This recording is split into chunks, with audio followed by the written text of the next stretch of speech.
Hi everyone and welcome to episode 195 of the Mighty Whites podcast. I'm Jack, as always, joined by KC. Hello. How you doing, mate? Yeah, not bad. How are you? Pretty good. Knackered, which probably comes across on the few people that watch the video version of this. But yeah, I'm all right. I'm doing better than, Jesse Marsch. That's the main thing that I wanted to start with, really. Before we even talk about the Villa game, this week I think is absolutely huge for Jesse Marsch's future as head coach of Leeds United. No, I mean, if it goes well, I think we, can put together a bit of a cup run and sort of move away from the relegation zone. If it goes badly, he'll be preparing to manage us in the Championship. Yeah, I mean, normally I would save something like this for the end, but I'm just going to say it now. Like at the end of the Villa game and throughout the Villa game, there were audible Marsch out chants, which we haven't really heard. I've really liked Graham Smith's description of the reception being the wrong side of mixed. Yeah, the wrong side of mixed, I think, is a fair way to describe it. Based on what we saw, and it's a very polite way of doing it as well. But when I just don't, as much as he seems like a nice guy and he talks well and everything, he just doesn't seem to connect with the fans in any way, and that's fine when it's going well. But when it's not going well, it gives you a lot less rope. Like I don't know what you mean. It's going well. It's not going well, Jack. This is the best performance under Jesse Marsch. This is the most complete performance that we've put in since he's been here. I actually forgot he said that. Yeah. He also said he would take more defeats if it meant playing like that. Yeah. And then he did then. I think he sort of corrected himself in the press conference today by saying that sometimes I have to, along the lines of, I have to remember it's a results industry. Yeah, I believe the phrase was, I hate being so results based. Yeah, that's it. Yeah, I've got it. For me, we need another complete performance. We need conviction, and we need a win. I hate being results based, but that's where we are. Literally, is that not where every professional football team is? Just about. There are very rare exceptions. Like, don't get me wrong. As a coach, I actually don't think that he's wrong to want to focus on performances first, because if you get the performances right, the results will follow. That is a thing. But the only time where you can sort of just be honest and just say, no, this is about performances and I aren't really bothered that we lost, it's in a very rare set of circumstances. Like the end, and take your shot, the end of Bielsa's first season, when we were like floating around mid-table and it was the back end of the season. As it goes, we had a really good run of form. But if we'd have played well in those games and lost, there was nothing really at stake and you'd have gone, well, that's fine. I can see why we're going with this. You can't do that when you're 2 points above the bottom of the league. You just have to get results. And as much as the Villa game in isolation was very unlucky, it was the same mistakes, the same problems in transition, the same just defensive lapses. I don't see how we can stand there in front of a microphone and say, that was our most complete performance, when we've conceded 2 really poor goals. And when, the Chelsea game exists. Yeah, it's... we have beaten Liverpool and Chelsea this season. Now, there is an argument that we were lucky to come away with all 3 points against Liverpool. You couldn't say that about Chelsea. No. As much as we lost it, the Arsenal game was a better performance. Yeah. A much more complete performance. And he hasn't... Now, this is one of them that's only going to affect 1% of the fan base. But have you read that article? I haven't read it yet. I have it open and ready to go. Well, I mean, I will... Feel free to spoil. I think it's fair to plug it. Meg Swanwick is a American football writer by the looks of it, covers mainly women's football.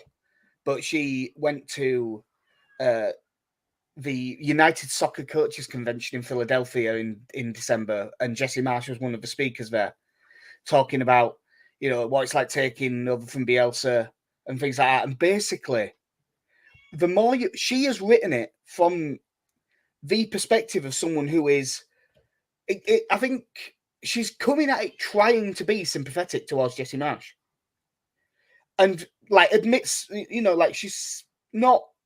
This isn't like an unconscious bias thing. She's saying, "Oh, this is a thing that I wanted to talk about."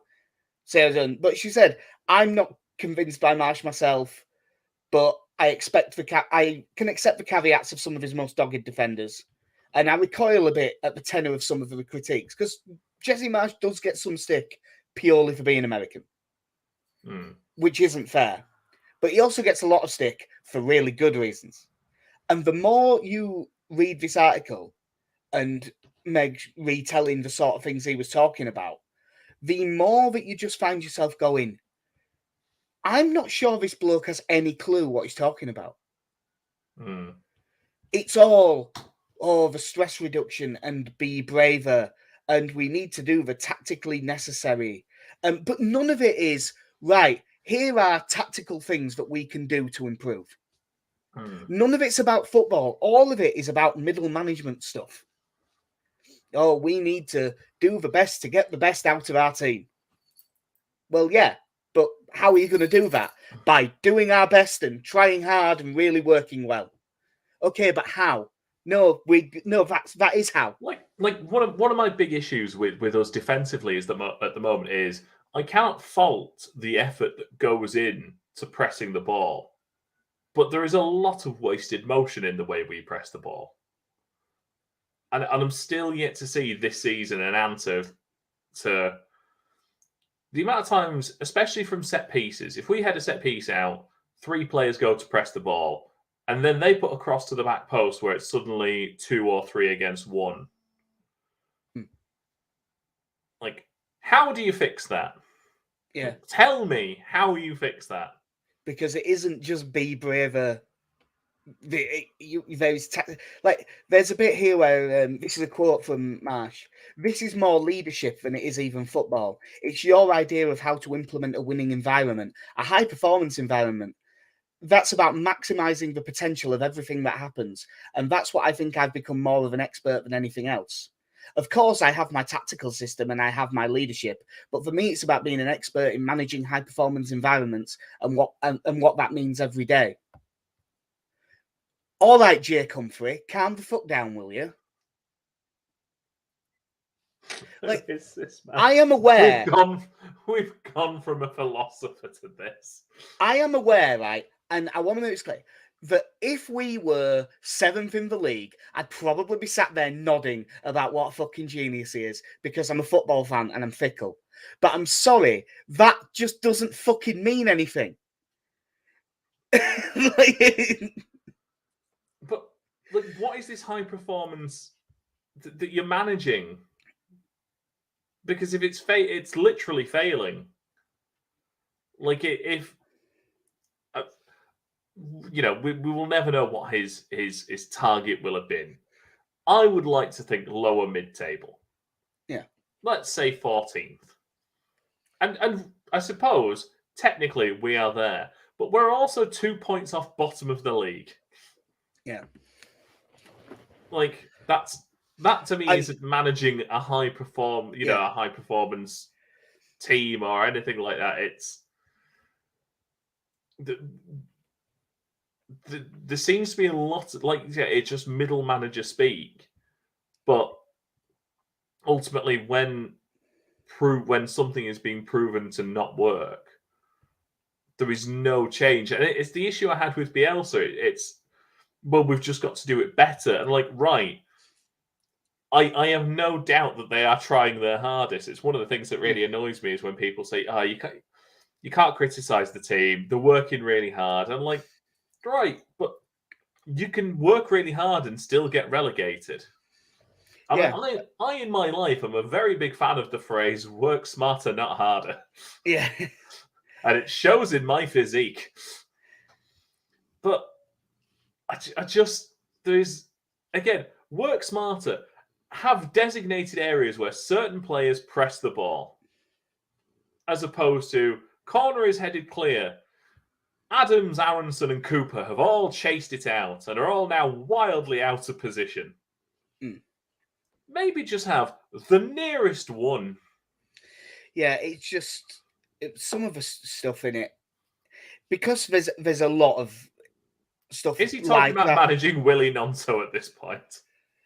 No, but He's high performance. There is a thing that I wanted to bring up, actually. That is the last thing I'll bring up. By the way, I have linked this article on our Twitter, and you should read it, because it is a lot of it I don't like, but it's not because it isn't written well. It's because of the bloke she's quoting. Like, it's perfect. It's a very well written article. But yeah, talking about recruitment, the character is as important as anything else in bringing the right players to the club. Fair enough. I'm all right with that. You can't bring in arseholes. Fine. He said he first relied on players he knew personally, Tyler Adams, Brendan Aronson, Rasmus Christensen, and then recruited players whom he knew people could vouch for. Okay, that's a bit limited, but all right, whatever. And then, in the article, somewhat hilariously, when asked what questions he uses to assess players when meeting them, his first response was he's a big believer in birth order and gets to know that about a player. Now, birth order is like the philosophy that your personality is basically defined by whether you're a firstborn or middle child or the eldest. Or now that does have an effect, I'm sure. Like, you know, if you're in a big family, you're probably going to be louder and stuff to try and be heard. But like, that is not a way of assessing whether someone's going to be a good fit. That is just like one tiny thing out of everything.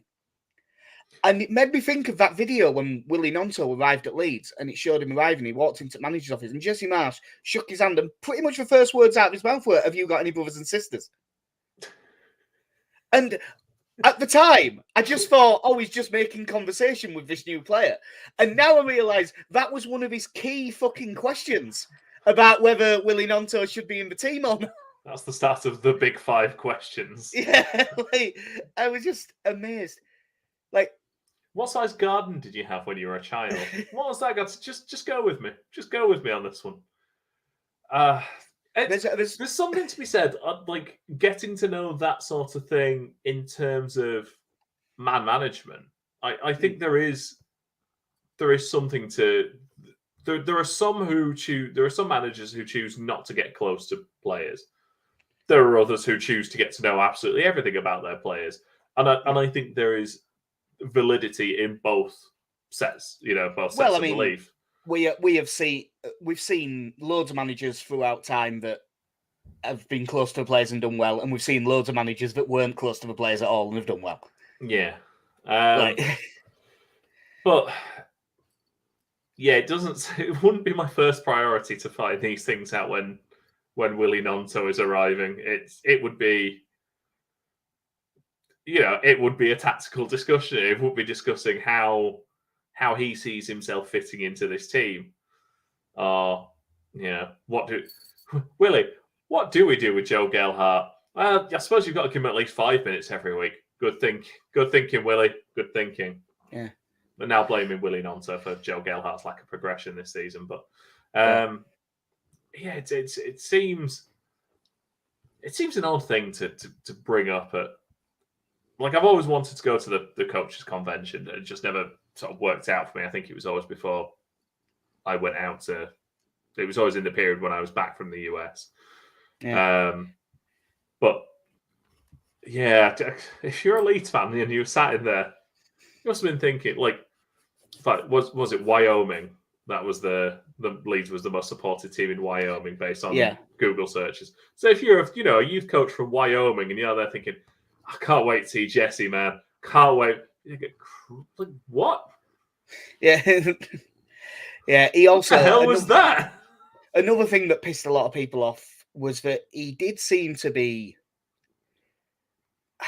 I didn't get as mad at this as a lot of people did, But he was talking about how the staff now is very open. I don't believe in hierarchy. I've tried to knock all of that crap out. When I stepped foot into this office, the English way is to call you gaffer or sir and knock on your door. There were senior staff members that have never been in the coach's office here in 3.5 years. So I needed to knock all of that out and start to have real discussions so that we can have real input as to what's important to the development that we're trying to create, which is a little bit of a dig.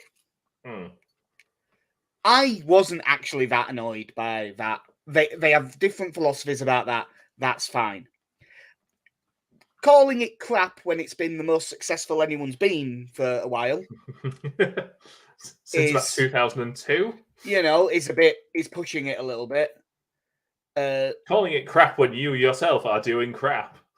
Yeah, and real input as to what's important to the development. Well, we're not really seeing any development. We were seeing development before.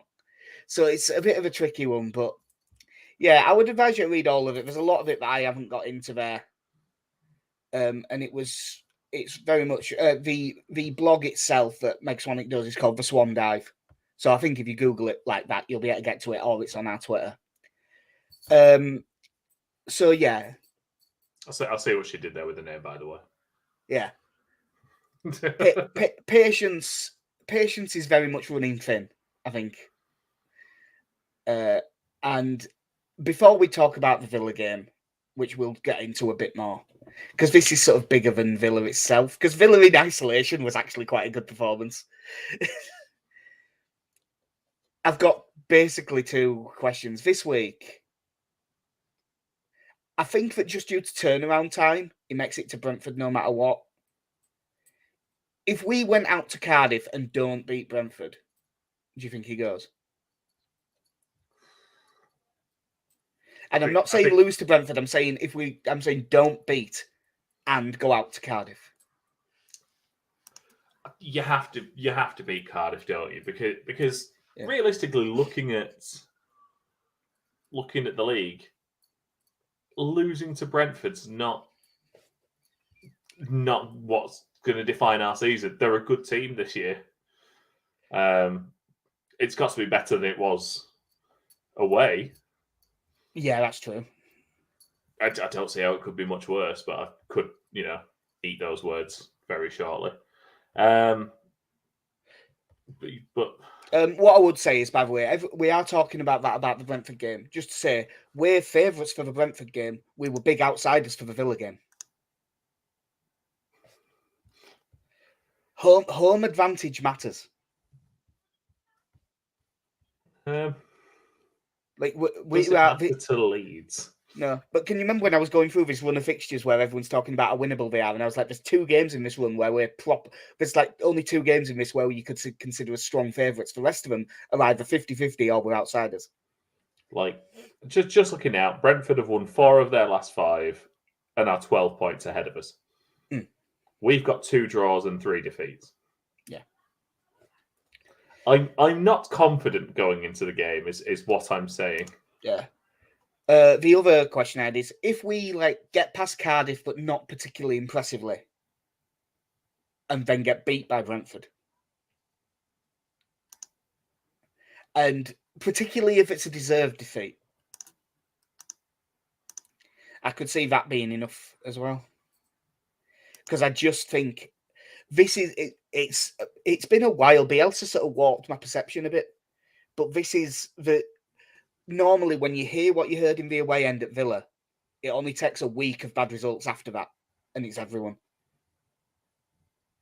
I remember, even though no one liked his football and everything and weren't keen on him, there was 1 week of a bit of anti-Warnock, and the next week it was the entire stadium.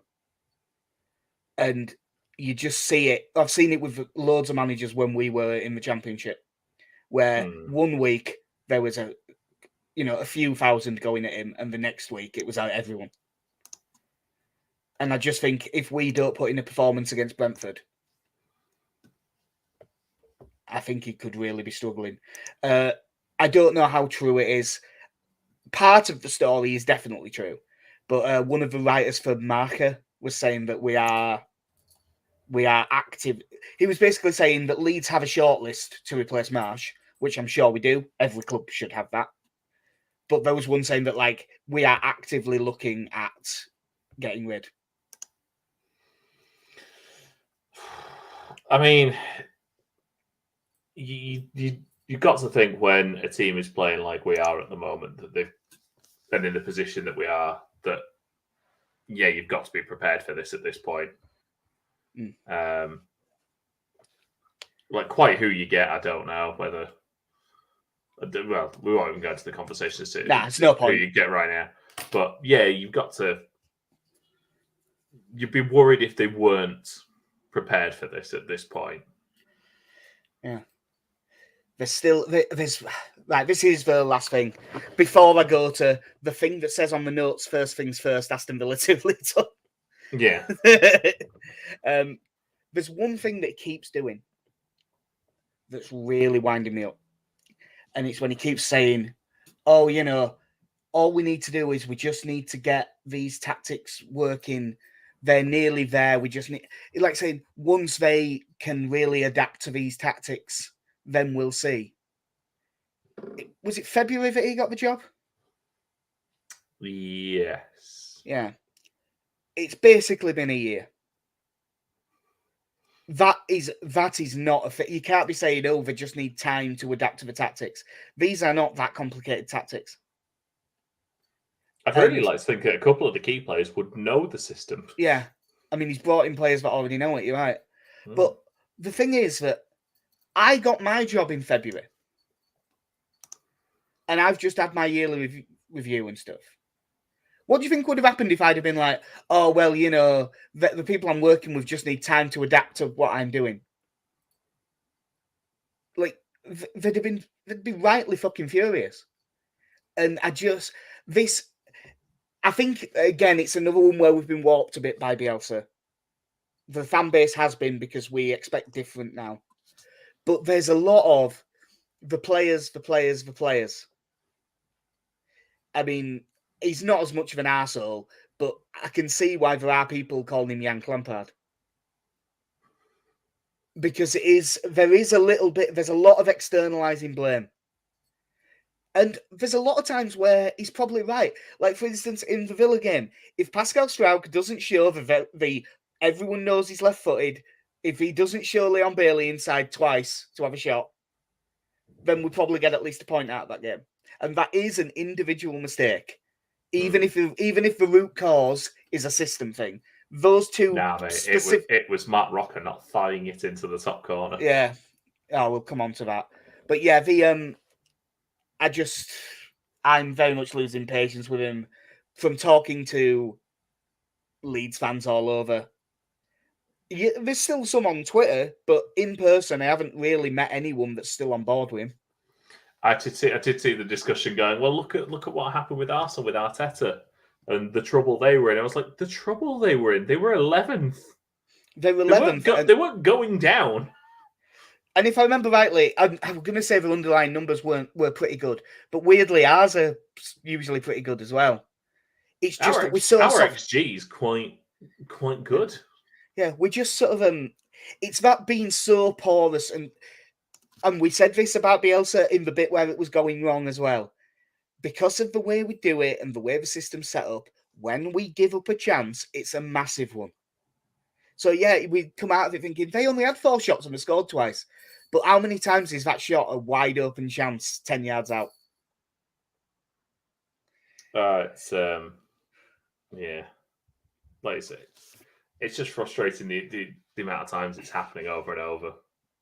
It's beginning to become unsustainable. Yeah. At some point, you've probably got to stop them being able to create those chances. Yeah. Well, as I will flash it on the screen because this is how the notes start. First things first, Aston Villa 2, Leeds 1, 24 minutes in. You brought it up. Leeds go 1-0 down after, what was it, about 3 minutes? From our corner. Corner comes in. It's a good ball in. It's a slightly awkward height for Mark Rocker, who I think tries to throw a fire at it and misses it.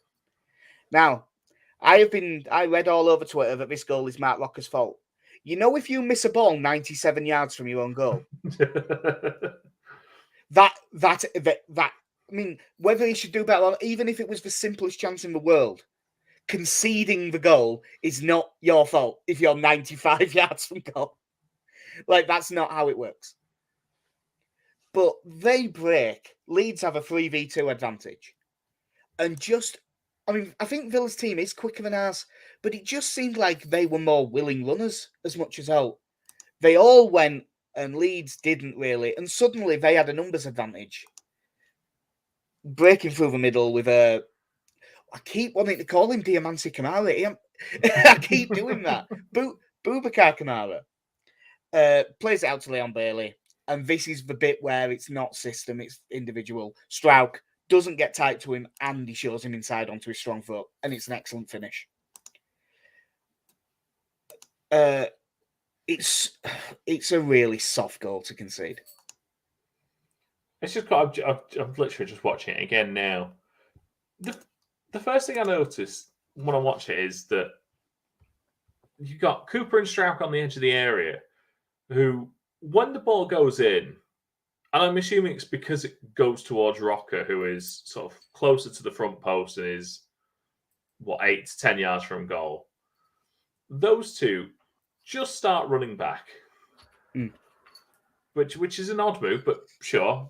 But I just kind of assume that we've got two people back to cover for that. Right, as you have it up, when the ball breaks to them on the edge, is there anyone within like 4 yards of the ball?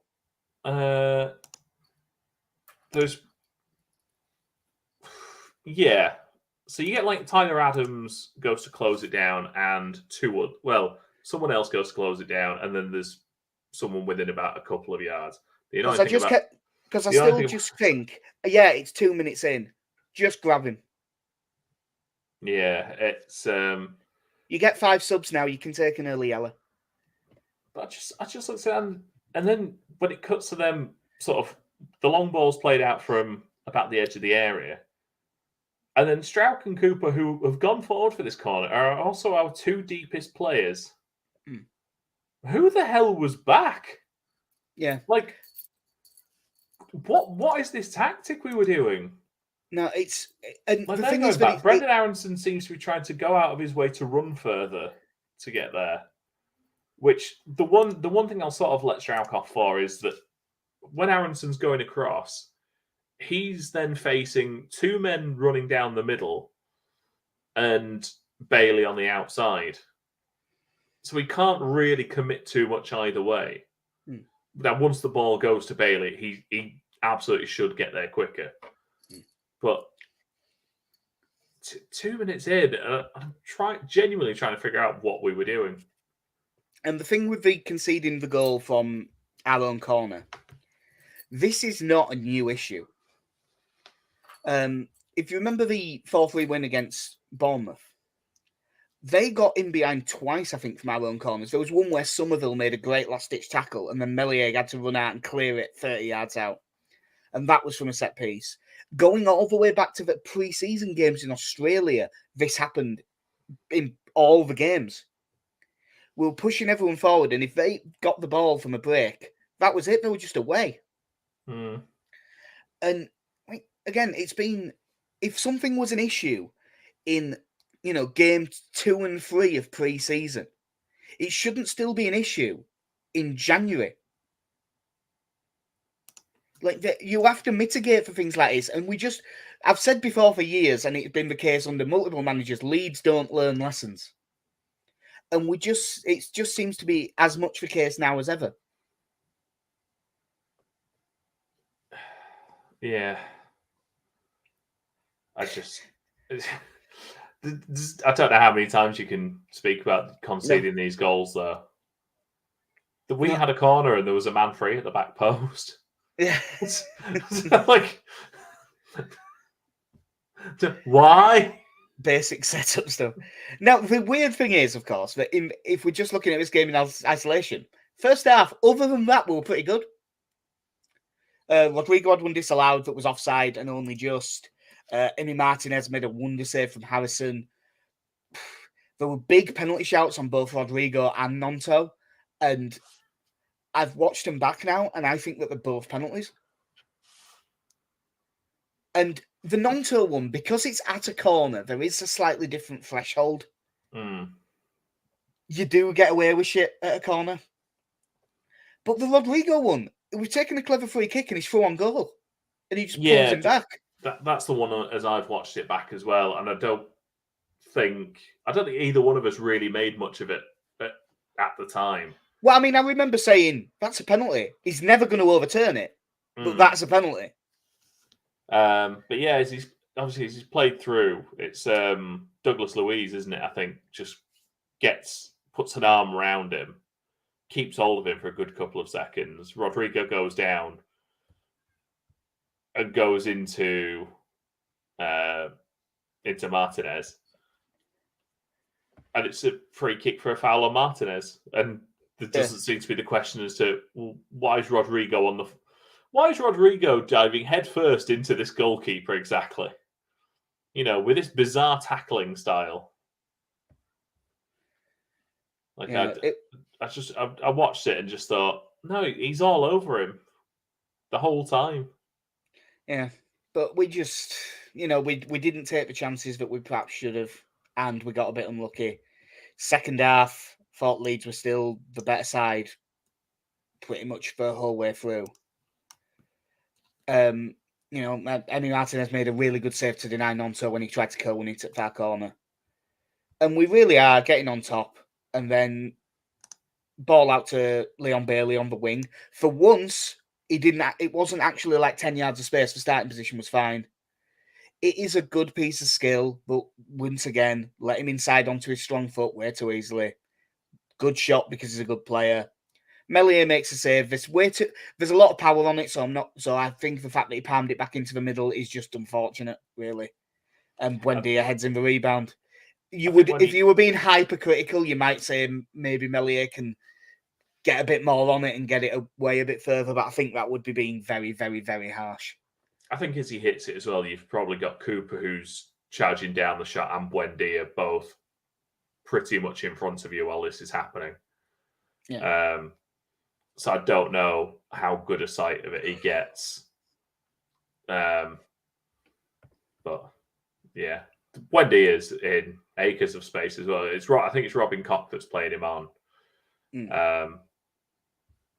I don't think I particularly thought that Robin Koch was like too deep or anything like that, but they're just so flat-footed that when that save's made, yeah, I can see why they might think Buendia is offside. But I must admit, in real time when I first saw it, I thought it was offside as well until I saw the replay. But I think I might have just had Leeds eyes in. But as you look at it, when Meslier makes a save, Robin Koch is just facing Villa's goal. He's not in any position to react to it. Yeah. I mean, I think he's far enough away that he won't get there anyway, but yeah. But once again, that just puts us in a position where we've actually played okay, but yet again, we've conceded 2 goals. Neither of them were such, both of them, at least partially, the first one mostly, the second one at least partially, as a result of his own poor defensive choices. It's just frustrating. Leeds do get one back. Excellent play from Nonto, who was our best player again. Gary Neville trying his best to sell him to Man City on commentary. Because I don't think we're going to need help with that. Sure. No, I think that might be the first time Neville's actually seen him for 90 minutes, like in the flesh, because we've seen him have games like this, but he was really amazing. But yeah, Beach Young gets into the box, beats Morgan Sanson. Great pull back to Bamford. Bamford finishes well. Gelhardt technically got the assist because the pass to him got a slight brush off his foot, which was very unfair on Nonto. So 2-1.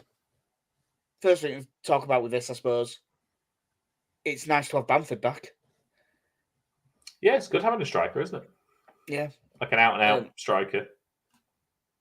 Yeah, he was. To be honest, all-round game, he didn't seem to be really at it, but you don't really expect him to be either at this stage. He's just back, but he gets the goal.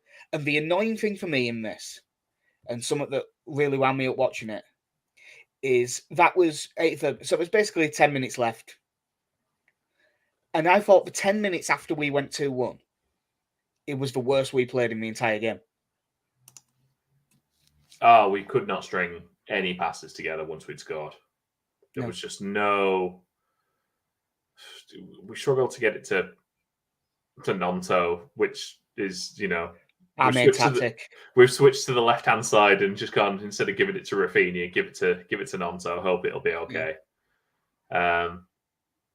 But yeah, it's just... Are you saying that Leeds' tactic at the minute is to try and create some space so they can make way for Willie? I said make way for Willie.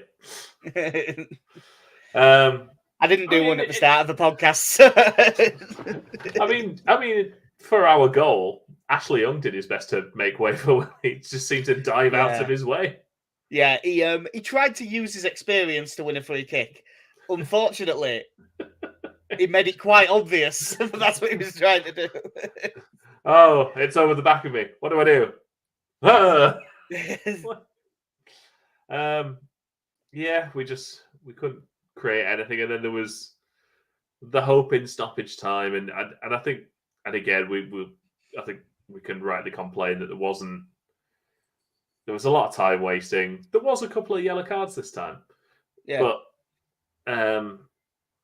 again, you look at how long the ball was in play for in stoppage. So there has been that. That's been something about how much time wasting has taken place in Leeds games, and then you look at our results and you think, like, well,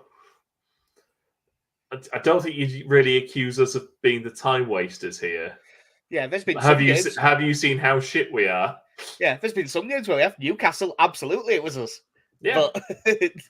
But back end of Liverpool, I'm sure we did loads. I don't really remember it, but I'm sure we did.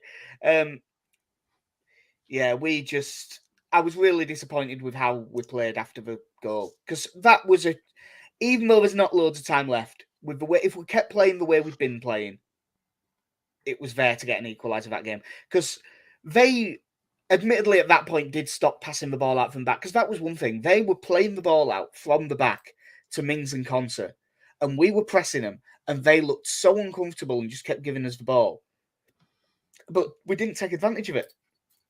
Yeah. At this point, can we take anything out of the fact that it was overall a good performance and we probably deserve to win the game?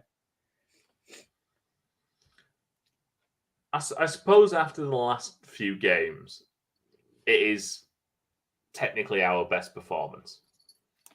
Like, when was the last good performance? Before that. Yeah, because poor performance at Cardiff, Newcastle. You can't say it was a good defensive performance. Man City. We were all that. We were like against West Ham. It wasn't that good. It's probably 80 minutes against Spurs, but there's also the 10 in which we gave up 2 goals in the lead. Yeah. And then it's the last 20 minutes against Bournemouth. Yeah. Sorry, I was going to go as a complete performance. It might be Arsenal, because like Liverpool's on there, and again, we played all right, but we were under pressure for a lot of it. Fulham was poor, Leicester was poor, so it's probably Arsenal. Yeah. Which is also concerning, because that was in October. Yeah.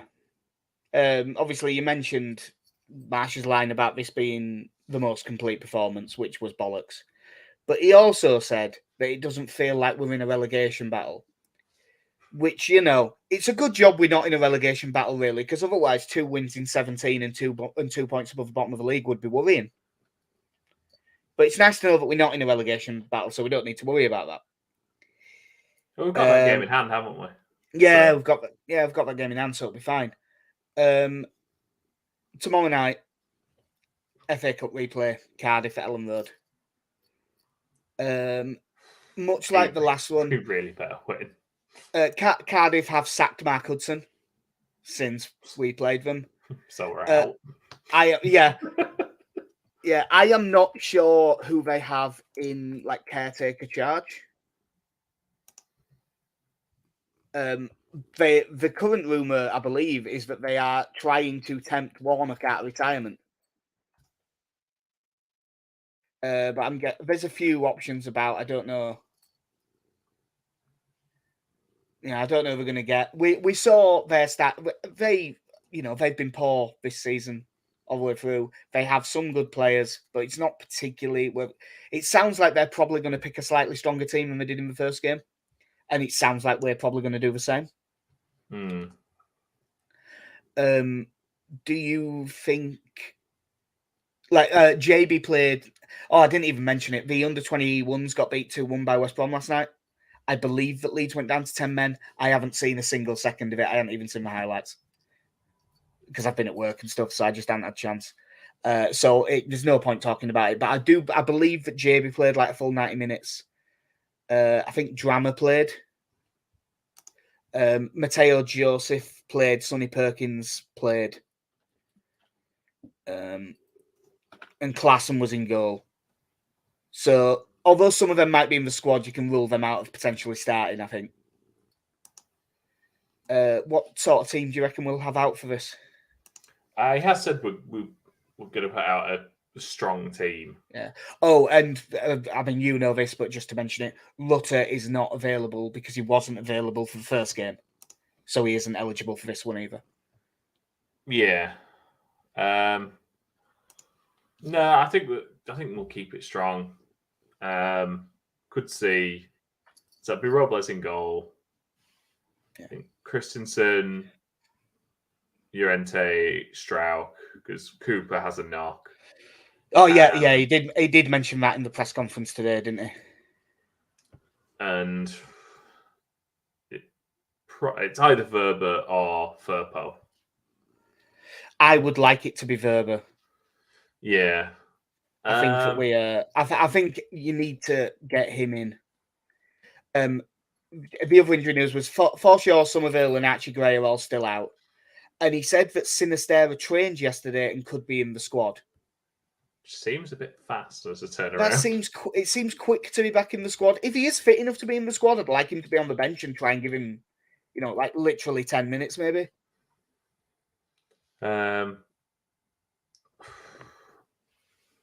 Maybe Robertson. Tyler Roberts is coming back. Robertson. He got a brace at the weekend, didn't he, Tyler Roberts, and doubled his tally for the season. Yeah. Adams and I think Greenwood probably the pairing. I would quite like us to just pick Adams and Rocker. I don't think that it's Rocker 2 games in a week there. Take him off on the helmet like he normally does. By the way, did you see the thing? I don't know if I'll be able to find it, but I will try. There was a thing. Now, don't get me wrong. I aren't saying that he has a great game every game or anything. But there was, it was. Oh, good. It was Martin Riley. That makes it easier to find. Central and defensive midfielders, progressive passing in the Premier League. Passes attempted is relatively middle of the pack. But the top 3 percentage for progressive passes in the Premier League were Kevin De Bruyne, Lucas Paqueta, and Mark Rocker. And that is the thing that he does, and it's going very underreported. He hasn't been brilliant in every game, and he hasn't been as good as Adams, and that's fine. But he seems to be getting the brunt of a lot of the fans' criticism, and I don't think it's deserved. It was deserved against Man City. It was abysmal. But But like overall, I think he's doing a lot better than people are giving him credit for. But I have just checked. It is Dean Whitehead who is in caretaker charge for Oh, Cardiff. that sounds like the sort of person that gets a win in out of nowhere. Last, sorry, that's a strange one. Ended his career with Huddersfield. Check. Yeah. Was also assistant manager at Besiktas. Really? It's what it says on Wikipedia. That seems really weird. Having helped Vale to win promotion at the end of the season, he moved to Turkey to coach alongside Adam Murray with champions Besiktas. He left the club when head coach Valerian Ismail was sacked 3 months later. Oh, that's at least why. I can see at least how that's. At least it was someone who was managing here. Yeah. Right. So yeah, I would go Adams and Rocker, but you'd be Adam. You think it'll be Adams and Greenwood? Yeah. Then most likely, I'm thinking. I think we go Aronson, Harrison, and we should rest Nonto. I think we probably rest Nonto and bring him on with half an hour left if we need to. Yeah, I mean, for me, Aronson on the right, Harrison on the left. Gelhardt, Bamford? That's exactly what I was going to say. I would like us to be... It can still drop back into 4-2-3-1 quite easily, but I'd quite like us to have close to a 4-2-4 and press high. Because I think, given the signing of Ruter, which is how I believe it's supposed to be, rather than Rutter, he's in Yorkshire now, isn't he? So you keep thinking, looking at the way that we set up, that if we want to get him in the team, you keep looking at it and thinking, right, current form, can't drop Rodrigo, Rutter, although he's young, that kind of price, you expect him to get into the side pretty quickly. Sinisterra's going to be back and Nonto's in great form. You want all four of them on the pitch, really, and Bamford, if he's fit, might displace one of them if he can find form. But so I would quite like us to play Gelhardt up with Bamford and start Bamford. And yeah, if he only plays 45 minutes, if that's where he is, that's fine. If he can play an hour, great.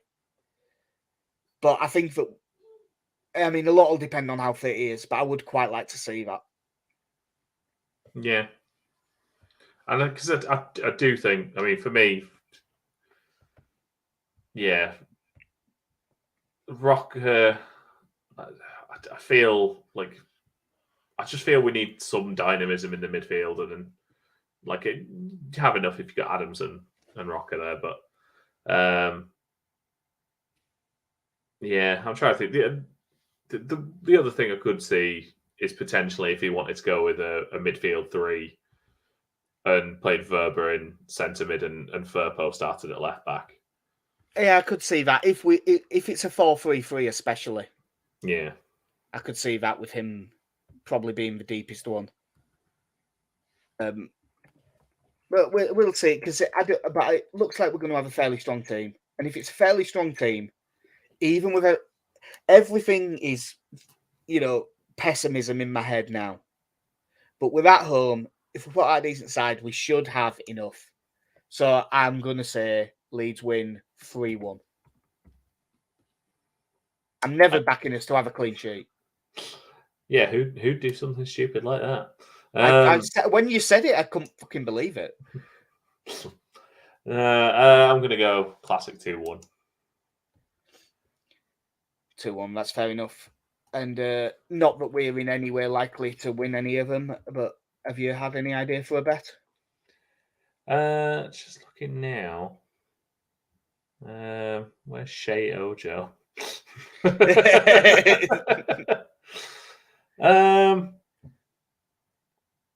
I'll go Jack Harrison score first at 13-2.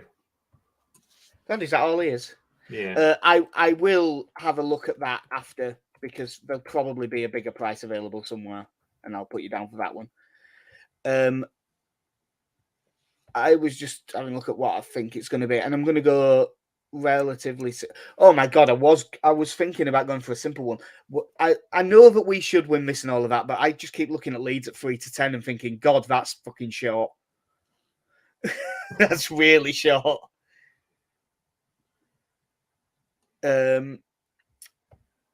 Just because I think the price is too big, Cardiff to qualify 5-1. Oh god. You know, like I don't think we're 1-9 for this to qualify at all. I'm not having that in a million years. Now we should. I'm fine with us being strong favourites, but we're not 1-9. No way. We're form we're in. Again, 2 wins in 17. Right. Is there? I mean, we haven't really talked about Rutter being officially signed because we talked about him so much in the last one. But it is nice that it's finally done. Hopefully, we see. I dare say we'll see him on Sunday, probably from the bench. Yeah. And hopefully, I am. The more I've watched, the more I've got excited. But when the things that you watch are always the good bits, so we'll find out when we see him, I suppose. Joe Gelhardt. The only thing that we didn't talk about, obviously, we both wanted him to play tomorrow, and it doesn't make any difference because he played at Cardiff, so he's already cut-tied, so it doesn't affect anything. He is almost certainly going out on loan by the sounds of it. Yeah, I mean, it's probably for the best. We've got Rutter in now, so he will obviously jump ahead in the pecking order. We've got Joseph and Perkins, should we need an extra player to go on the bench. So it doesn't really... I mean, he's not getting enough game time as it is. It's going to be even more of a struggle once you've got Rutter... In an ideal world, if you've got Rutter, Bamford and Rodrigo all fit and raring to go. Yeah, we don't know at this point where he's going, but half the championship want him. It sounds like it's going to be somewhere up north because he obviously doesn't want to move particularly far. How are Wigan doing? That was talked about, but I don't believe they've got the money to pay the amount of wages that we would want them. Even if we're not wanting someone to cover all of them, I don't think Wigan can afford it. Dream return. Yeah. And I know Blackburn are in. Hull, in fact, you know what? Send well. Sean McGurk as well. Yeah, Hull are in. In fact, not the worst idea. Oh, and it isn't confirmed as of yet, but I believe Max Dean's going to McDonald's. Which at first I just read and went, all right, well, that's enough. That looks like a decent loan move. And then you reminded me that that's where Matt Jackson's gone. So it actually makes all the sense in the world. Yeah. Wouldn't surprise me if we see a couple more of them. Yeah. It's one of those things that just you're not really thinking about it when someone goes. But yeah, you trust Matt Jackson with a few of the 21s, wouldn't you? Yeah. Especially the ones that aren't getting tons and tons of minutes, which Max Dean isn't.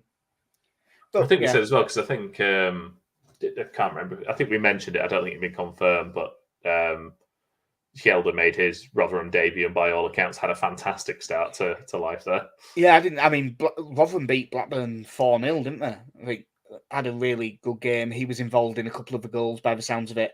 And I did see tweets from Rotherham fans that were basically saying, Jesus, how have we managed to get this guy?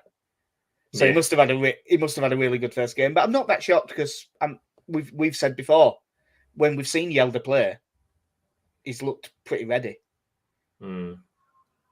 So, but hopefully he plays every week, and by end of season, we're looking at him and thinking potentially first team player, hopefully. But that will do us for episode 195 of the Mike White's podcast. We will be back, well, Thursday or Friday night. Probably, because we play again Sunday. And for that, we will see what happens there, because the mood going into that Brentford game is going to be decided a lot by what happens tomorrow against Cardiff. Yeah. If we don't get through this, it's going to turn seriously poisonous, I think. So we'll see what happens. Just a thing that I saw flash up on Twitter. You know the guy that kicked Aaron Ramsdale? Yep. Did you see the most shocking thing about that? Go on. He's 35 years old. Oh, for God's sake. Like, that scarf was really covering up some. yeah, I was really, like, no one should do that. But at least if it was like a really drunk 18 or 19-year-old who just lost his head, you'd still get banned for life, and rightly so. But at least, like, oh my God, it's just but for a 35-year-old. Grow up. Yeah, like, but yeah, that will do us for episode 195. I've been Jack, see ya.